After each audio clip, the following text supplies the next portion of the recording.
So good afternoon everybody, myself Acharya Vishvendra. How to get away from the thoughts. This is the video that I'm gonna discuss. So I discussed with you that now the main challenge today is that everybody is troubled by thoughts, by weird thoughts, by freaky thoughts. And thoughts dissipates energy.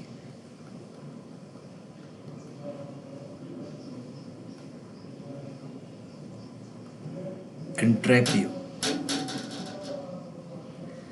And using that trap, you will be used by somebody who induced thoughts in you. So the first thing is, thoughts are basically the outcome of the information and plus energy. Energy, or you can say the vibrational states that you receive from outside. Because if you just think about the thinking process, that what is a thought?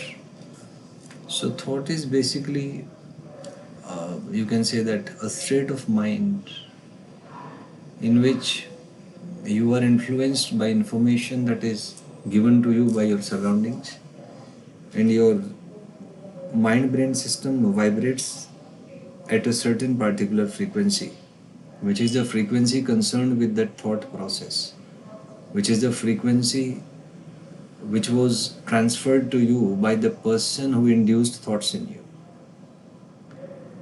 Because thoughts and truth are two different things.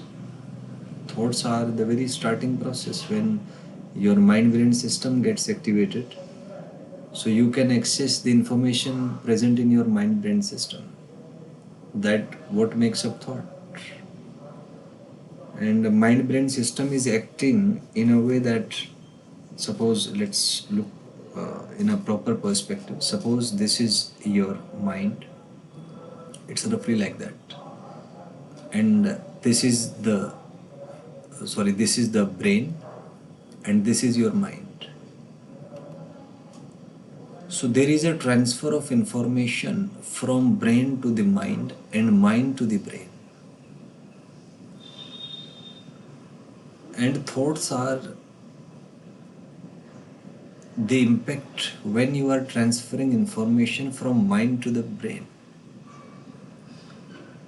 Suppose you are sitting somewhere and somebody said you something, and because of that certain thought process is triggered inside you, and you start feeling in a certain way,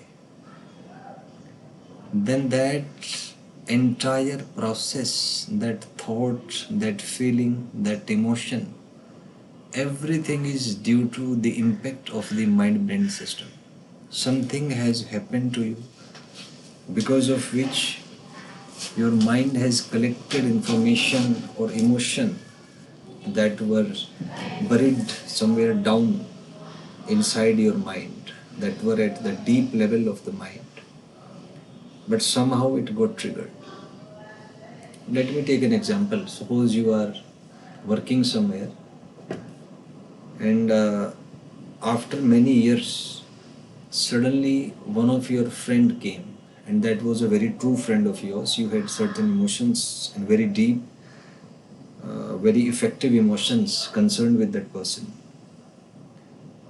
So what will be the impact on you? You were just working on some other thing.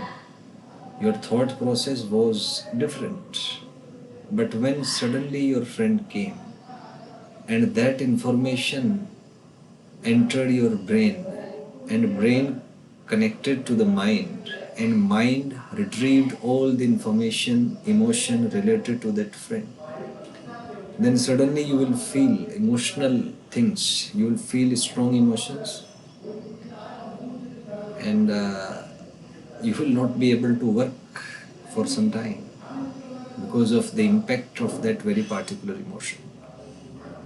So that is how emotions work.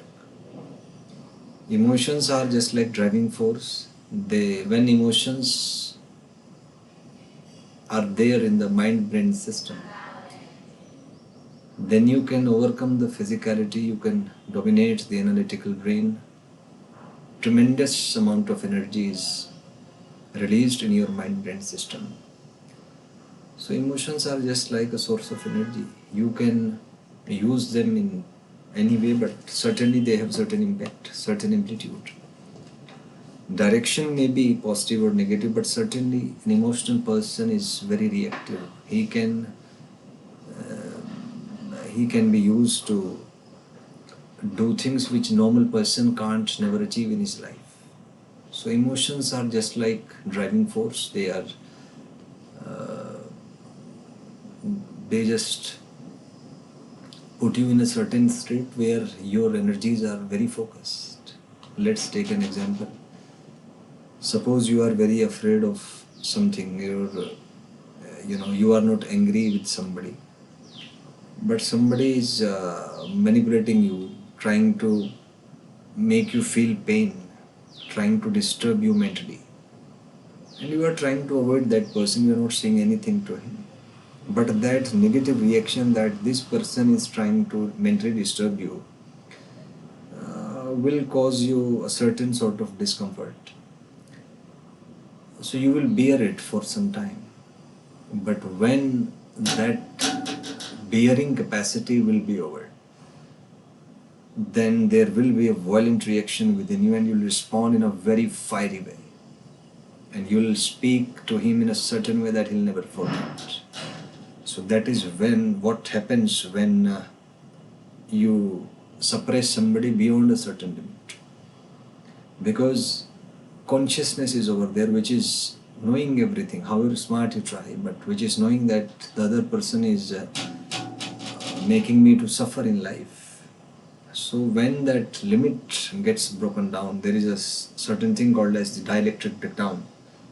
Then tremendous amount of energy will be released in that person, and he will respond in a very fiery way, and that is often destructive. So he will take care of every negative thing that you have done to him. So emotions are a very powerful way, and it's a challenging question that thoughts cause emotion or emotions cause the thoughts. Because at the deep level of psychology, it's a very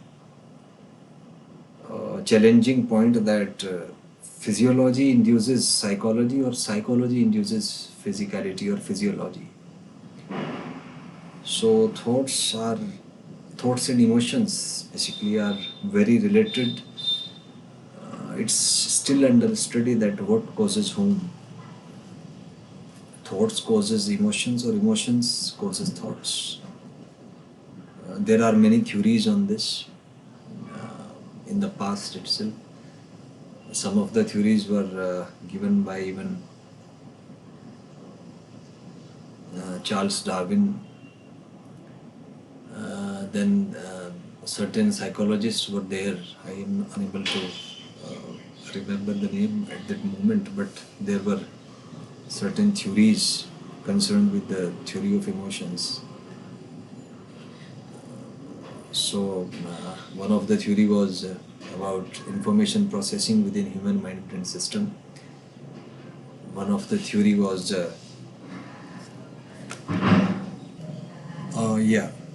so some of the theories of thinking were the peripheral theories, the theory of associationism, the theory of Gestalt, the central theory, and the information processing theory. So these are the certain theories which were proved or which were postulated by scientists from time to time. And there were other theories related to thoughts and emotions, which are James Lange theory, the Cannon-Bard theory. Bard even performed experiments to prove that it is the thought which induces emotions and it's not the emotion which induces thoughts. By working on a cat, he removed the cerebral cortex of the cat, but she was able to respond to that, which proved that thoughts dominate over emotions. I'll discuss these things in the next video. Thank you.